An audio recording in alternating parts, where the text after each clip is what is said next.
जय हिंद। नमस्कार साथियों, कैसे हैं आप सभी लोग। उम्मीद करते हैं कि आप सभी लोग अच्छे होंगे। और साथियों, आप सभी लोग की तैयारी जो है बिल्कुल अच्छी तरीके से चल रही होगी।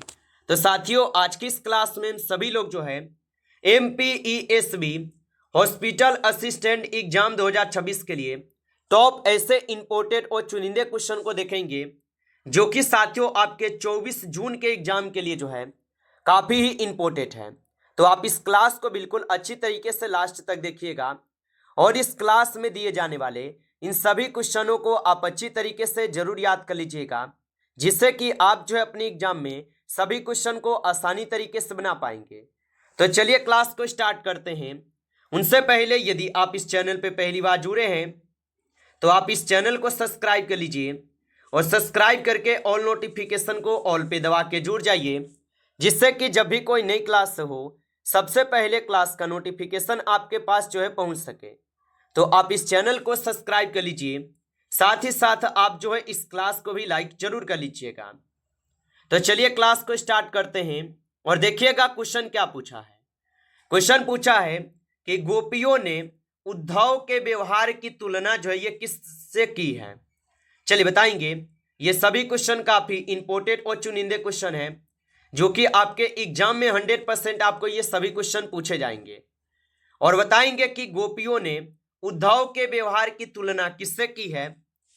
तो इसकी तुलना किए हैं आपके किससे, तो कमल के पत्ते से और तेल की गागर से।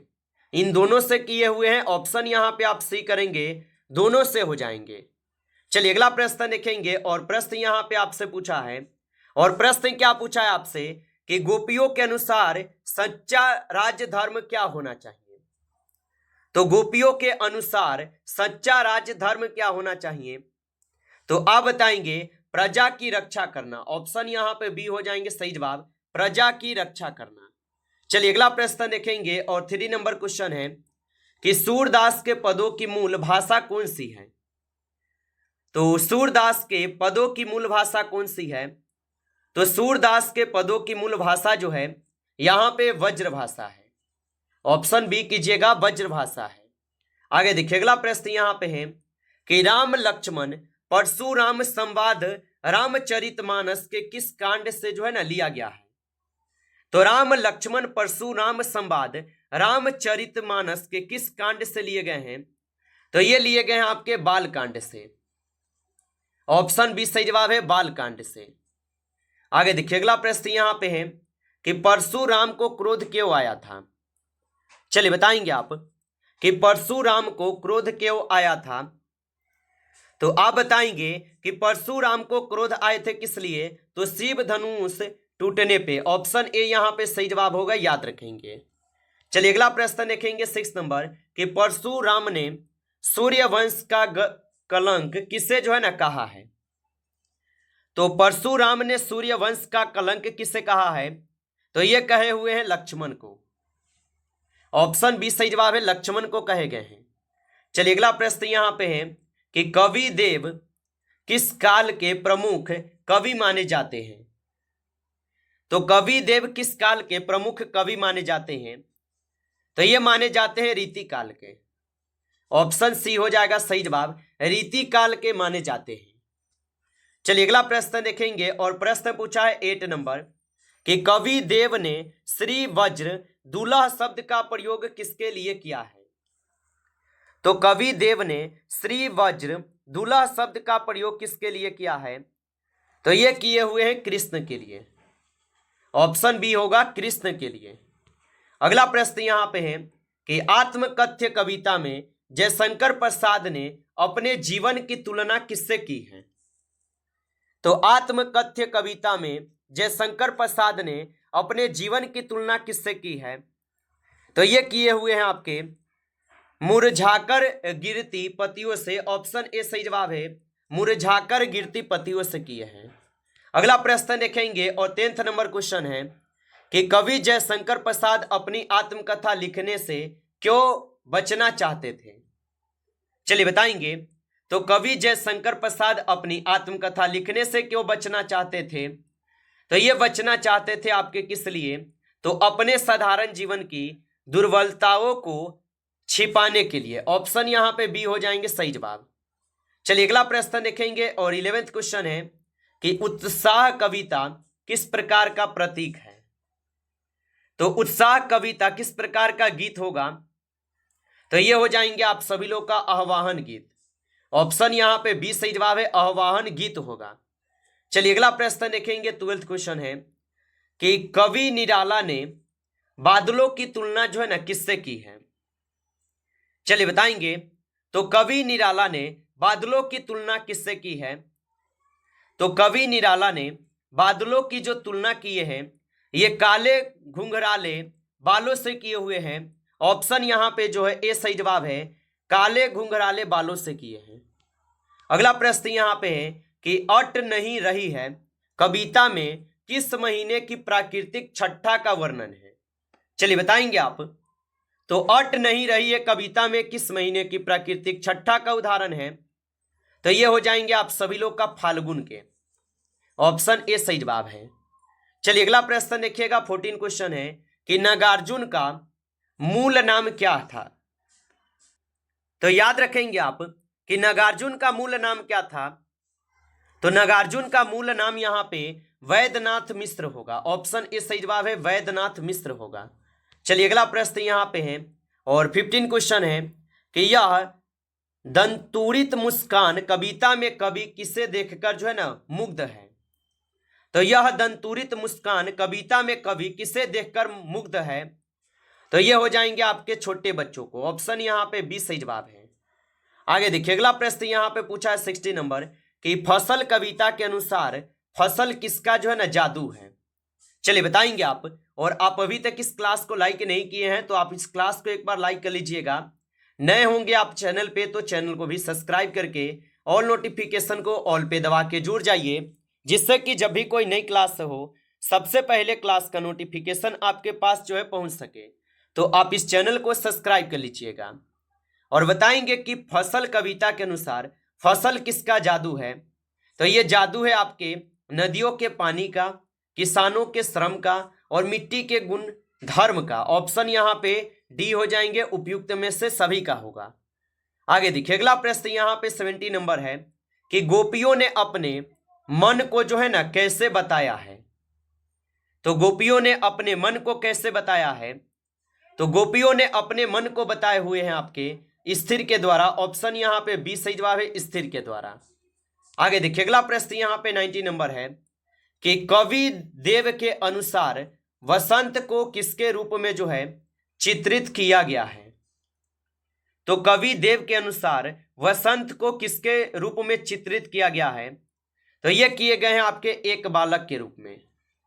ऑप्शन बी सही जवाब है, एक बालक के रूप में। चलिए अगला प्रश्न यहां पे 20 नंबर है कि जयशंकर प्रसाद का जन्म कहां हुआ था। तो जयशंकर प्रसाद का जो जन्म है ये कहां पे हुआ था। तो जयशंकर प्रसाद का जन्म हुए थे काशी में। ऑप्शन ए सही जवाब है, काशी में हुए थे। आगे देखिए अगला प्रश्न यहां पे है और 21 नंबर क्वेश्चन है कि नेताजी का जो चश्मा है पाठ के लेखक कौन है। तो नेताजी का चश्मा पाठ के लेखक कौन होगा।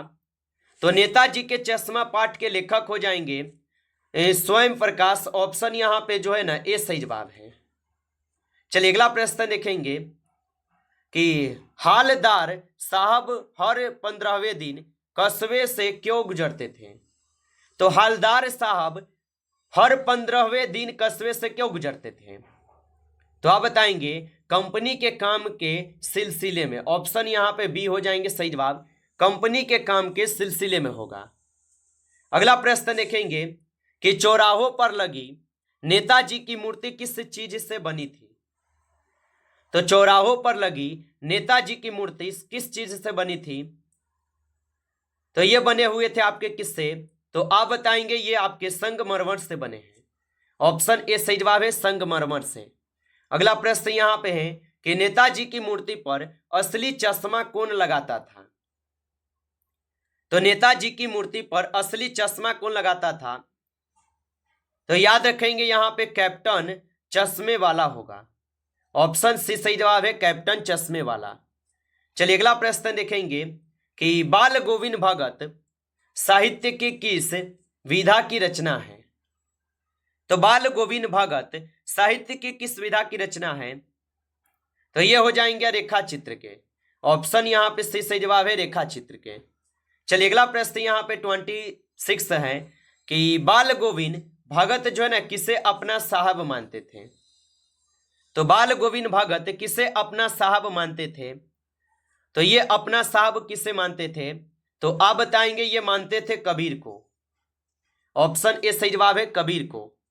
चलिए अगला प्रश्न देखेंगे कि बाल गोविंद भगत का मुख्य व्यवसाय क्या था? तो बाल गोविंद भगत का मुख्य व्यवसाय क्या था? तो बाल गोविंद भगत का जो मुख्य व्यवसाय है यहां पे खेती बाड़ी होगा। ऑप्शन बी करेंगे खेती बाड़ी होगा। चलिए अगला प्रश्न यहां पे है और प्रश्न है 28 नंबर कि अपने इकलौते बेटे की मृत्यु पर बाल गोविंद भगत क्या कर रहे थे?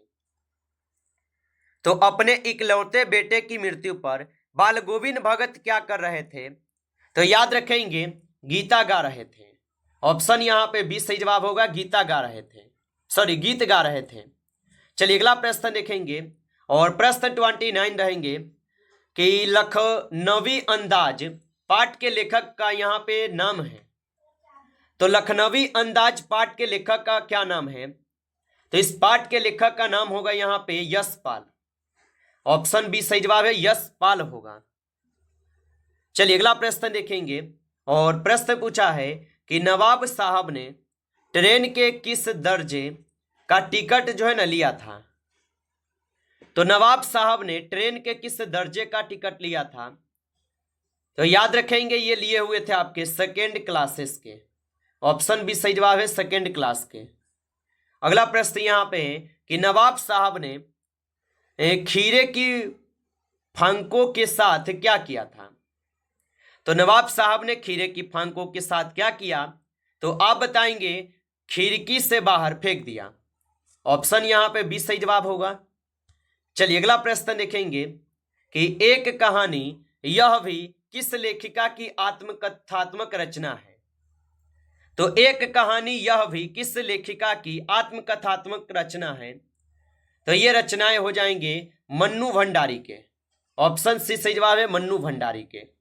चलिए अगला प्रश्न यहाँ पे है कि लेखिका मन्नू भंडारी के पिता का स्वभाव कैसा हो गया था? तो लेखिका मन्नू भंडारी के पिता का स्वभाव कैसा हो गया था? तो याद रखेंगे इनके पिता का स्वभाव शक्की और क्रोधी हो गए थे। ऑप्शन बी सही जवाब है, शक्की और क्रोधी होगा। चलिए अगला प्रश्न यहाँ पे 34 है कि लेखिका के व्यक्तित्व पर सबसे अधिक प्रभाव किसका पड़ा? तो लेखिका के व्यक्तित्व पर सबसे अधिक प्रभाव किसका पड़ा है? तो यहाँ पे सबसे अधिक प्रभाव पड़े हुए हैं आपके पिता और हिंदी प्राध्यापिका का। ऑप्शन यहाँ पे बी सही जवाब है। चलिए अगला प्रश्न देखेंगे कि हालदार साहब को पान वाले की कौन सी बात जो है बिल्कुल अच्छी नहीं लगी? तो याद रखेंगे कैप्टन को पागल कहना, ये उनको बिल्कुल अच्छे नहीं लगे थे। ऑप्शन यहाँ पे बी सही जवाब है, कैप्टन को पागल कहना। नमस्कार साथियों, इस क्लास में आपके टॉप 35 क्वेश्चन थे जो काफी इंपॉर्टेंट क्वेश्चन थे। साथियों यदि आपको क्लास अच्छा लगा हो तो आप इस क्लास को लाइक कर लेंगे। नए जुड़े हैं आप इस चैनल पे तो चैनल को सब्सक्राइब करके ऑल नोटिफिकेशन को ऑल पे दबा के जुड़ जाइए, जिससे कि जब भी कोई नई क्लास हो सबसे पहले क्लास का नोटिफिकेशन आपके पास जो है पहुंच सके। तो आप इस चैनल को सब्सक्राइब कर लीजिएगा। चलिए फिर मिलते हैं आपसे एक नेक्स्ट टॉपिक के साथ नेक्स्ट क्लास में। तब तक के लिए जय हिंद, जय भारत।